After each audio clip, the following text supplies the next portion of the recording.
Cuando esa línea que tradicionalmente dividía lo que es información de lo que es propaganda, manipulación, cuando empieza a hacerse una línea tan débil en la que ya es muy difícil saber en qué terreno nos estamos moviendo, qué es información o qué es un ejercicio de convencimiento y también de sometimiento. La manipulación además se considera manipulación cuando la víctima no es consciente de ella porque no puede defenderse. Cuando a ti te engañan, obviamente no te manipulan porque eres capaz de darte cuenta de lo que están haciendo contigo. Cuando no eres capaz de darte cuenta es cuando lo llamamos manipulación. Habitualmente se me pregunta sobre las mentiras, es decir, si mienten, si engañan. Lo hacen, pero tampoco tenemos que decir que sistemáticamente es la mentira, la columna vertebral del modo de desinformar. Existen otros muchos recursos sin tener que recurrir a la mentira. Y el manejo del lenguaje es una de las herramientas más sutiles con las que se realiza manipulación a diario, ¿no? Los antecedentes históricos son precisamente las guerras. Antes de la Primera Guerra Mundial se señala el ejemplo clásico de la guerra hispano-cubana. Ese es el primer ejemplo de cómo los medios no solo participan, sino que construyen también la realidad. De hecho, uno ve toda la prensa norteamericana en esa época y aparecen unas caricaturas denigrando a la nación española increíbles, son fascinantes, ¿no? Incluso podríamos hacer el paralelo comparado con imágenes, por ejemplo, de Hussein, cuando la guerra de Irak, etc. Y no sorprendería cómo se construyó la visión de los españoles en Estados Unidos cuando Estados Unidos tenía intereses en la isla de Cuba y quería convertir a los españoles en monstruos que se comían a los niños cubanos y que por tanto los estadounidenses debían de implicarse a defender a los cubanos, ¿no? A partir de ahí, en la Primera Guerra Mundial, es el punto de verdad de inflexión en esa confusión entre información y propaganda y en la implicación de los medios de comunicación en la guerra. Cuando Wilson se presenta a la reelección en Estados Unidos, se presenta con un discurso totalmente pacifista, ¿no? Porque, como él decía, nadie va a votar a una guerra. Sin embargo, un año después de ser elegido, tiene que orquestar toda una campaña para convencer a la población estadounidense de que hay que intervenir en esa guerra. Y ahí se creó la famosa Comisión Krill para doblegar, para cambiar la opinión pública estadounidense. Y se contrataron a periodistas para dar informaciones de lo que estaba pasando en Europa, se pagó a documentalistas para que hicieran documentales contando las barbaridades que estaban ocurriendo en Europa, se pagó a gente para que escribiera libros de texto e incorporara determinada visión de Europa. Había gente que iba por los pueblos y por las ciudades dando conferencias, profesores universitarios. Y curiosamente, quien inventa ese sistema complejo de propaganda no es una nación gobernada por un sistema totalitario, sino la democracia. El paradigma de democracia, que es Estados Unidos, crea en 1916 ya toda esta red compleja que es la propaganda.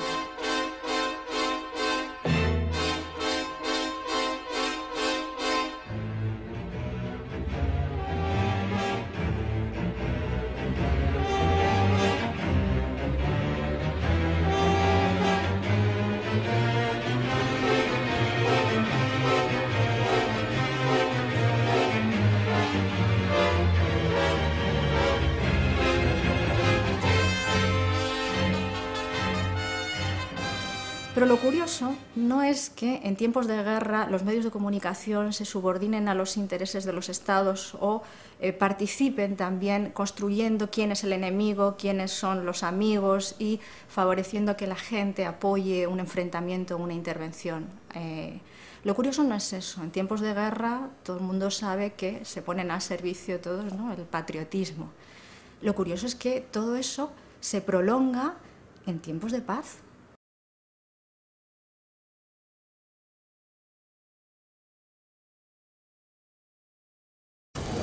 ¿Qué tal? Buenas tardes. Chávez anuncia una guerra en Sudamérica.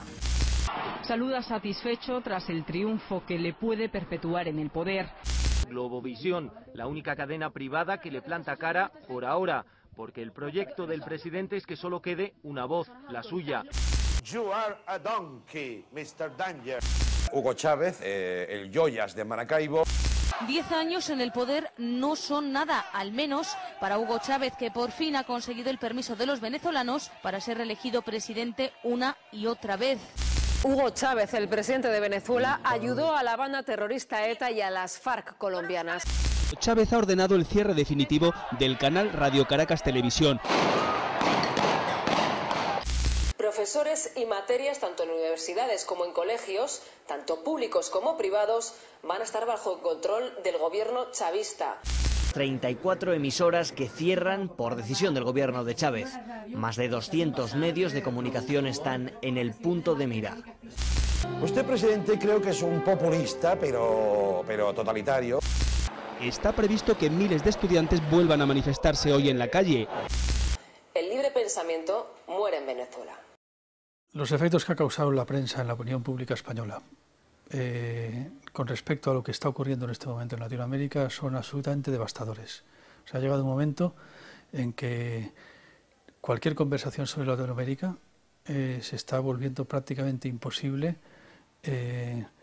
si se intenta realizar con algún amigo o con algún colega o algún compañero que sea lector habitual del país o que esté o que no tenga otra fuente de información que los telediarios. ¿Qué es lo que nos encontramos en relación a Hugo Chávez con los medios de comunicación en España? Nos encontramos siempre un personaje desfigurado, un personaje caricaturizado, un personaje calificado de radical, de desfasado, de caudillo. Se dice que en Venezuela no hay división de poderes, se dice que en Venezuela Chávez lo controla todo, se dice que en Venezuela Chávez es el responsable de la violencia. Se personaliza en él todo lo que pasa en el país, que es uno de los principios fundamentales cuando tú quieres satanizar a un líder. Todo lo que acompaña a la denominación o al comportamiento de esa persona es negativo.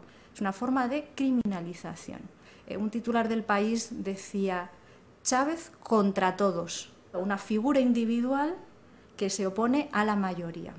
Hay un mecanismo psicológico y es que en general tendemos a identificarnos con la mayoría. Después de lo de ¿Por qué no te callas?, famoso, el periódico País, yo escribí largo sobre eso, hubo una edición del domingo donde era impresionante cómo, quiero recordar que en 3 de los artículos de las noticias de portada se hacía alusión a Chávez, por supuesto negativa, y luego dentro se volvía a hacer en las secciones de Nacional, de Internacional, de Economía, de Opinión y hasta en el especial del domingo, ¿no? Es decir, era un ejemplo impresionante, ¿no?, de cómo había toda una coordinación de todas las secciones, es decir, cómo verdaderamente había alguien arriba en la cúpula de un medio, en este caso el diario El País, diciendo fuego a discreción contra Chávez, ¿no? El famoso referéndum de Chávez, la preparación del referéndum de Chávez para ser reelegido o no ser reelegido.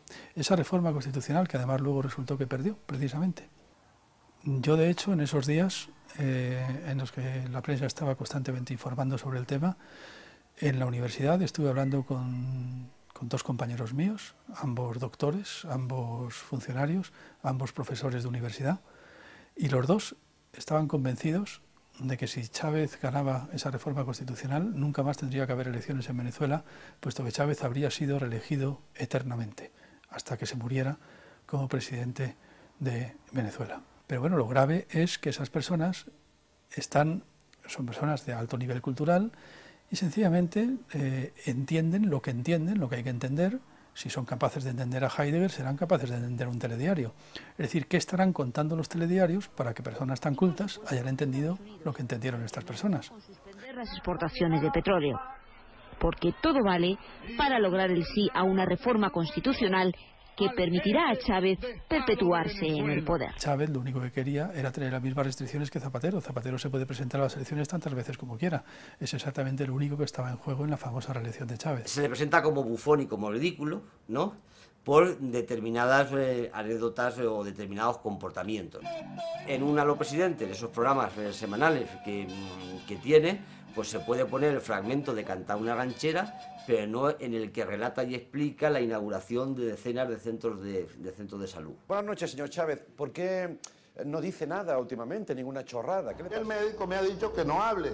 Ah, claro, es la única explicación, por prescripción médica. Se insiste constantemente en estos programas, a través de una mirada graciosa, que, insisto, legitima el sistema, en presentar al presidente Chávez como un bufón sin ningún tipo de capacidad transformadora crítica. El ejemplo claro es la intervención que tuvo en la ONU, en una de las cuales se planteaba muy seriamente cambiar la sede de la ONU y que no estuviese en Nueva York, y reestructurar el Consejo de Seguridad. ¿Qué dijeron los medios de comunicación de aquella intervención? Que Chávez decía que huele a azufre porque el anterior que había intervenido había sido Bush. En este mismo lugar huele a azufre todavía. Mira cómo de una intervención brillante o no brillante, pero en cualquier caso de gran enjundia informativa y política, se transforma en el chiste de que aquí huele a azufre. A la hora de hablar de las cosas de una determinada manera, estamos incitando a comprender el mundo de una determinada manera, ¿no? Y esto hace que determinadas visiones no se pongan en cuestionamiento. Ese uso y abuso del término golpista, del término régimen, para hablar de Venezuela, que sabes que es una cosa que ya se estigmatiza, es decir, ya régimen es el malo, ya directamente el régimen, ¿no? Y es decir, no existe el régimen de Bush ni el régimen zapaterista, pero sí existe el régimen chavista. Se llama oficialista al partido que gobierna. Se han inventado un término peyorativo, que es el de populista, en el que nadie sabría decir muy bien qué es, pero es algo muy malo. Se ha acusado mucho a Chávez de ser populista a través de su programa de televisión del que tanto se han burlado, Aló Presidente. El País publicaba también el otro día, Aló Presidente en la Gran Vía. Es curioso que esto de lo que tanto se han burlado en la prensa española, sin embargo, no haya sido nunca comparado con el famoso programa español del que tan orgulloso se han sentido Rajoy y Zapatero por haber participado. Este programa que se llama Tengo una pregunta para usted, que parece además que están haciendo una gran heroicidad por exponerse a 50 preguntas o a 30 preguntas o a 20 preguntas, no sé, una vez cada 3 años o algo así, más o menos. Algún editorial del País ha llamado populismo a gastarse el dinero del petróleo en sanidad y en educación. Pero es que claro, si eso es populismo, yo creí que eso era el estado del bienestar sueco. Bueno, pues no, es que resulta que eso, cuando lo hace Chávez, no es el estado del bienestar sueco, sino que es populismo.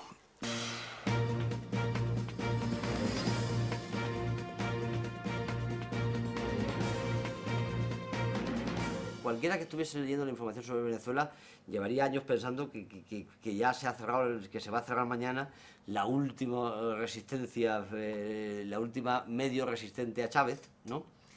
Y nada más alejado de la realidad. Existe como el mito fabricado desde fuera de que el presidente Chávez tiene un dominio y un control de todos los medios de comunicación.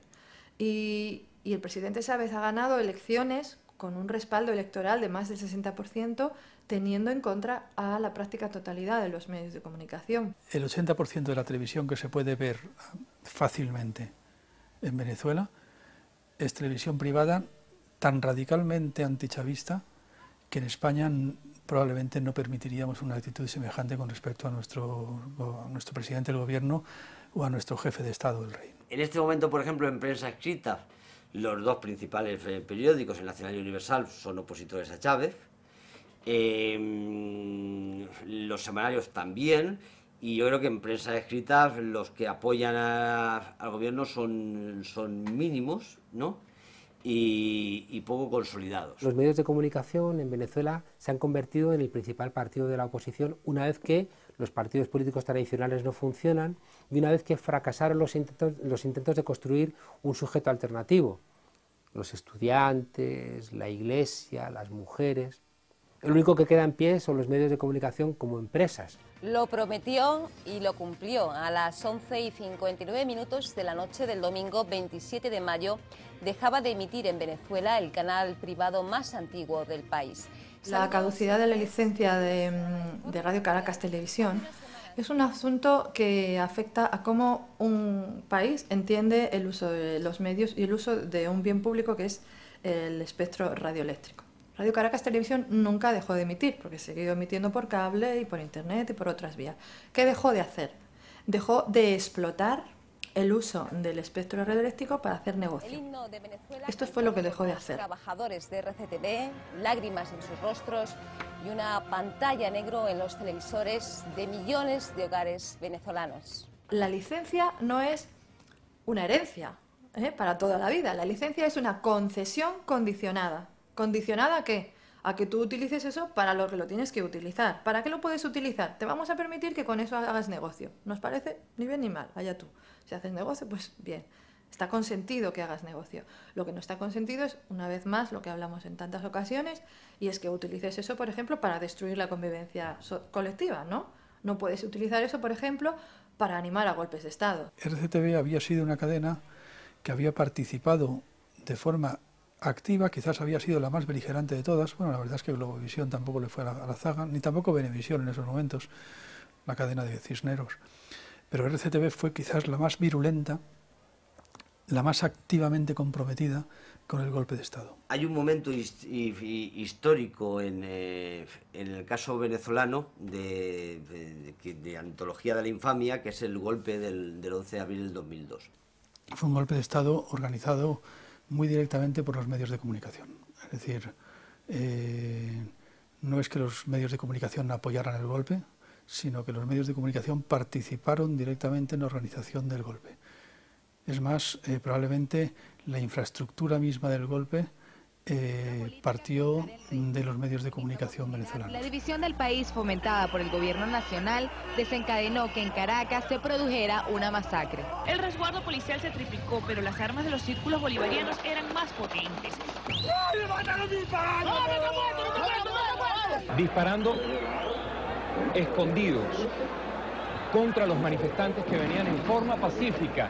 A los manifestantes les tocó recoger a sus compañeros heridos y muertos. ¿Qué mal puede superar el tener que ser testigos o protagonistas de esta matanza, alentada por el Ejecutivo Nacional, donde los tan nombrados derechos humanos no son más que otra de las utopías de esta golpeada democracia? Generales, coroneles, oficiales, suboficiales profesionales de carrera, tropas profesionales, tropas alistadas. Ustedes están en los cuarteles y por conocer la Fuerza Armada, están viendo la televisión para saber qué hacer. Aprovechen este mensaje, piensen y tomen la decisión correcta, la decisión que siempre ha tomado la Fuerza Armada Nacional. Este golpe o esta forma como sacamos al presidente no es una forma como tradicionalmente se sacan los presidentes en Venezuela. Normalmente era un golpe de Estado, una operación militar, netamente militar, sin participación o con muy poca participación de la ciudadanía, y luego que el militar daba el golpe, entonces era que se trataba de llamar al pueblo o a los ciudadanos para que se incorporaran a él. En esta oportunidad, en vista que el presidente fue electo popularmente y por una altísima mayoría de los venezolanos, lamentablemente nos engañó, lamentablemente nos traicionó. Pero esa traición teníamos que probarla, no era muy fácil decirle a una gran cantidad de venezolanos que creyeron en él y hasta hoy creían en él, que estaban equivocados. Entonces eso teníamos que también tratar de salir de esa trinchera. Era muy difícil para nosotros en las Fuerzas Armadas actuar en esa situación, porque la situación era una masacre, era matar o utilizar las Fuerzas Armadas para matar a nuestro propio pueblo.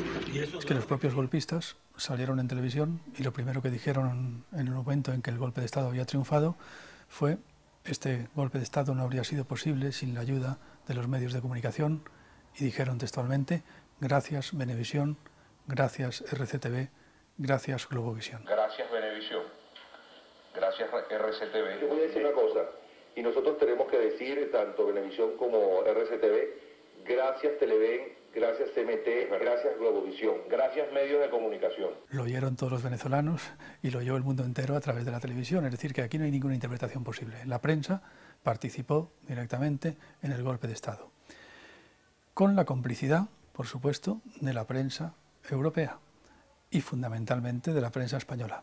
Y dentro de la prensa española, fundamentalmente con el Grupo Prisa. Fue un golpe de Estado que fracasó, pero el país lo estuvo apoyando durante los 3 días en que no se sabía si iba a fracasar. En realidad, el periódico El Mundo, La Razón tampoco tuvieron una actitud muy distinta, esa es la verdad, ¿no? La Vanguardia tampoco, por supuesto. Cambiaron la realidad de un modo diametral hasta el punto de que llamaban personas moderadas, razonables al golpista y llamaban bestia o radical al presidente legítimo. Si te paras a pensar, creo que nunca en la historia se había intentado justificar de un modo tan infame un golpe de Estado, y lo hicieron con la impunidad de quienes creían que se iba a consolidar, y que como al final la historia siempre la escriben los vencedores, incluso las imágenes premiadas en España con el premio de periodismo Juan Carlos I, de unos personas disparando supuestamente contra una manifestación, eran falsas.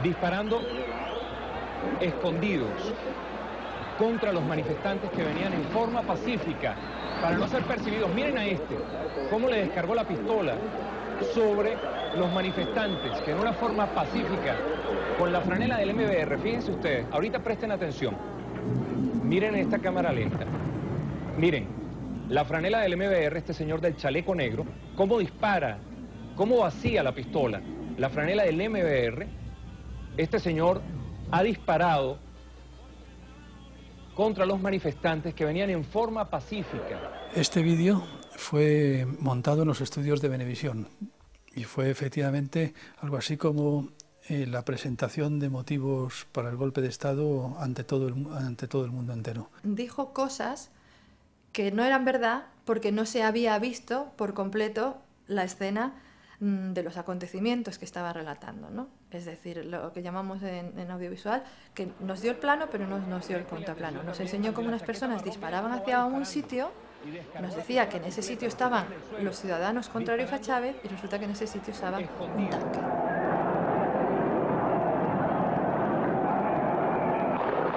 Todo eso fue aquí premiado por el gobierno español, reportajes que fueron falsos. Con respecto a la participación del gobierno de Aznar en el golpe de Estado, pues también prácticamente ya no cabe ninguna posibilidad de discusión sobre lo que realmente ocurrió. Sabemos perfectamente que el gobierno golpista desde el primer momento recibió el apoyo de la embajada española. No sé si recordaréis que hubo un momento muy curioso años después, cuando en Moratinos, en un programa de televisión, responsabilizó, entonces ministro de Asuntos Exteriores, Miguel Ángel Moratinos, responsabilizó al Partido Popular. El Partido Popular se indignó, pidió la comparecencia de la Comisión de Exteriores de Moratinos, y ahí sacó una documentación, una información y una intervención que pasó muy desapercibida en todos los medios, porque como todos los medios formaban parte de ese complot contra Venezuela a favor del golpe y con Aznar, pues no se difundió suficiente. Pero una de las cosas que Miguel Ángel Moratinos sacó en esa intervención fueron los cables cifrados, los telegramas cifrados de comunicación entre el gobierno español y la embajada española en Caracas. Cierro citación del telegrama. Es decir, ese mismo día 9, el gobierno ya había sido advertido por el embajador que se podría estar gestando un golpe cívico-militar para provocar, repito, parte del telegrama, provocar anticonstitucionalmente salida del presidente Chávez. En un tono cada vez más acuciante, el embajador Viturro siguió informando con celo profesional en idénticos términos a lo largo de los días 10 y 11. Y a la 1 de la madrugada del día 12, después de que se confirmaran una veintena de muertos en las inmediaciones del Palacio Presidencial y se difundieran imágenes de los francotiradores apostados que supuestamente habían disparado, envió uno de sus telegramas más elocuentes en el que concluía: estrategia, y cito, estrategia oposición dirigida a conseguir salida presidente Chávez a través presión ejército, está dando, pues, resultado. Confederación Trabajadores Venezuela, patronal aprovecharon conflictos petróleos de Venezuela, Sociedad Anónima, PDVSA, para conseguir movilización masiva, población caraqueña que, por su parte, cierra cita, y quiero ahora llamar la atención de sus señorías sobre la siguiente frase que continúa. Puso ayer tarde muertos necesarios para provocar intervención ejército, única fuerza en este país frente a debilidad partidos políticos oposición capaz de poner fin al gobierno del presidente Chávez. Repito, puso ayer tarde muertos necesarios para provocar intervención ejército, única fuerza en este país frente a debilidad partidos políticos oposición capaz de poner fin al gobierno del presidente Chávez.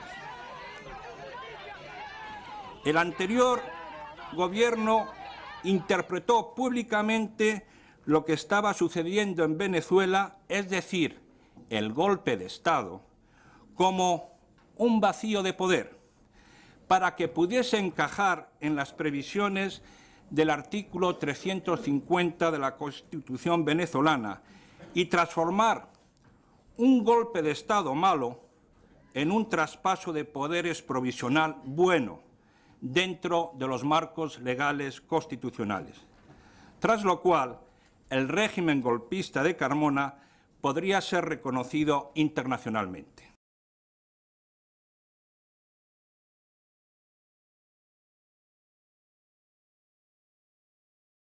¿Cuáles son los efectos de todas estas informaciones en mal estado que recibimos cotidianamente y todos los días? Ese envenenamiento masivo, ¿qué es lo que está produciendo? En los jóvenes, en la gente más mayor, en los niños. No deja de ser curioso que en el momento de la historia donde hay más información, haya menos información. Es decir, que esa idea del pensamiento único, que puede parecer de entrada falsa porque uno ve internet, ve los medios, ve las radios y tiene la sensación de que hay una multiplicidad de voces, la realidad es que las voces al final se reducen a muy pocas. Mientras todo vaya bien, mientras puedan ser polémicas, anécdotas, los medios van a tener un comportamiento bastante normalizado. Pero en el momento que se cuela un elemento que puede poner en peligro las bases del sistema, pero de manera auténtica, es cuando los medios reaccionan con recelo y cuando reaccionan, podemos decir, hasta con cólera. Son emporios de telecomunicaciones, de aseguradoras, de financieras, de bancos, de hidrocarburos, que tienen parte de sus inversiones en medios de comunicación, lo cual ya rompe hasta el modelo de economía de mercado de que tienen que ser rentables, hasta eso lo rompen, porque pueden seguir teniendo pérdidas siempre y cuando colaboren en el mantenimiento del modelo económico del cual se nutre esa empresa de hidrocarburos o esa empresa de telefonía, ¿no? Y que además trabaje por la buena imagen de ellos. El trato mediático que reciben los mandatarios latinoamericanos por los medios españoles está muy vinculado al trato que los mandatarios le dan a los medios españoles. Vamos a hacer, es recíproco, ¿no? Yo hablo bien de los presidentes que me facilitan mis negocios o los negocios de mis filiales. Hay algunos autores, como el propio Chomsky, que habla de los medios de comunicación como empresas del convencimiento. Es decir, tienen un gran objetivo y es convencernos a todos de que este es el mejor sistema posible y que nuestra forma de pensar y nuestra forma de actuar no entre en conflicto con la lógica general que hace que este sistema del capitalismo funcione. El peligro no es lo que se publica, lo que se emite o lo que se distribuye, sino lo que queda oculto, lo que no se publica, lo que no se emite y lo que no se distribuye. Hay una retroalimentación entre elementos políticos, elemento económico y elemento mediático. Schiller lo decía muy bien también, ¿no? Los medios de comunicación son los brazos ejecutores del sistema y es así como funcionan en la actualidad, aunque siempre se decoren con una maravillosa palabra que es pluralismo. Todavía con el cuento de la supuesta matanza de la manifestación de Miraflores que provocó el golpe de Estado, una supuesta matanza que se ha demostrado ya a vida y por haber, y lo han reconocido así todas las autoridades internacionales, que fue provocada primero por los medios de comunicación venezolanos, con la complicidad, por cierto, del grupo Prisa en España y de ciertos medios de comunicación también españoles. Que digo, este exceso, ¿no? Oiga, no señor. ¿Usted leyó el editorial del País el día siguiente al golpe de Estado? Hombre, yo no voy a debatir con usted, señor Fernández Liria, pero Bueno, en hombre, todo caso... preferiría que no me interrumpiera, sinceramente. No, perdone. Vamos a ver, señor Fernández Liria.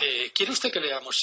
Yo tengo tiempo. No sé si ustedes tienen tiempo en la radio, pero si quieren ustedes sacar el editorial del País del día siguiente al golpe de Estado. Vamos a ver, si me deja, yo le dejo terminar, pero cuando usted termine, si quiere, le digo yo algo. O sea, que termine usted sin ningún tipo de problema y luego hablo yo. Dígame. Diga lo que diga el señor Cárdenas, los datos son estos. A la pregunta, ¿está usted satisfecho, o nada satisfecho o muy satisfecho con el funcionamiento de la democracia en el país?